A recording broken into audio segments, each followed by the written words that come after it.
Hi guys, it's Dean from TRS Survival and FightFast. As you can see, it's raining outside today, so we thought it'd be a great opportunity to talk about survival in wet conditions.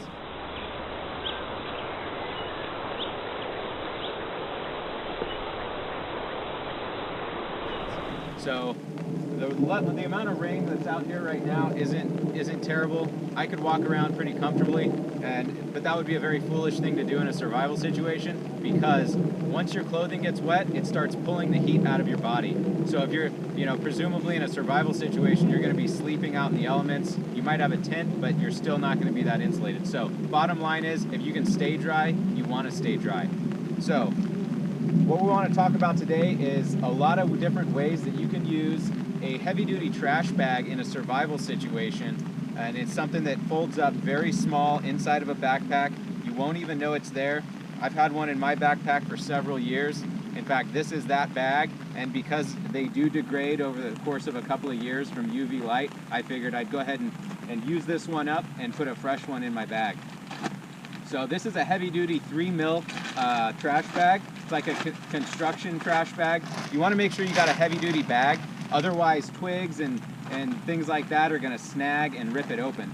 So this is the sealed bottom of the bag. Right now I'm going to turn this into a rain poncho to keep myself dry. So I've got to cut a slit in the top for my head, and then I'm going to cut 2 slits for the arms.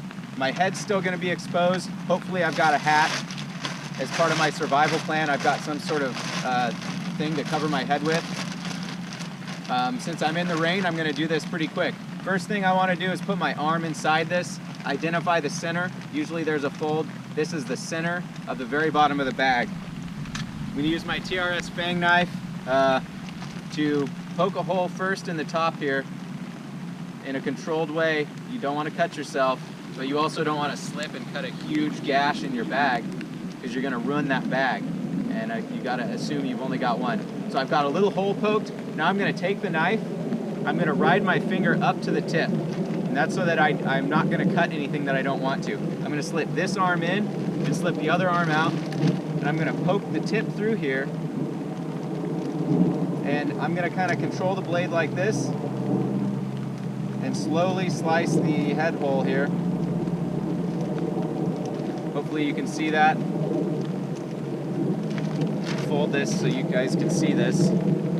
And I'm just gonna slice, be careful, don't get in too big of a hurry. I kind of slit that one a little bit to the side because I wasn't taking my time. Try and correct that and get back up to the top.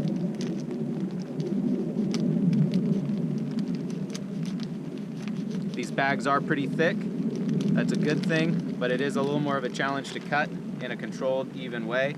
So I'll come back this other direction. Okay, that's probably about enough. I'd rather have it stretch when I put my head in there than to have too much. With the knife still in there, and once again, choke up so you don't poke a hole. You want to come over to the first armhole. I would locate it just down from the corner. Kind of pinch the blade so you know where it's at. Poke that tip through just a little bit. All right, now I've got it started, and I'll try and keep it as even as I can going down the side here. So we've got a nice even armhole. Once again, I'll err on the side of being small. I can always stretch it out. That's probably gonna work. Come back over to the other side. Once again, you wanna be choked up on that blade so you don't poke a big, huge gash in this thing. Feel it with your finger first, then pinch the blade and slowly force it through. Make your slit. There we go. I'll go a little bit bigger. Okay, there we go. I'm gonna put the knife away, and I'm gonna slip this on.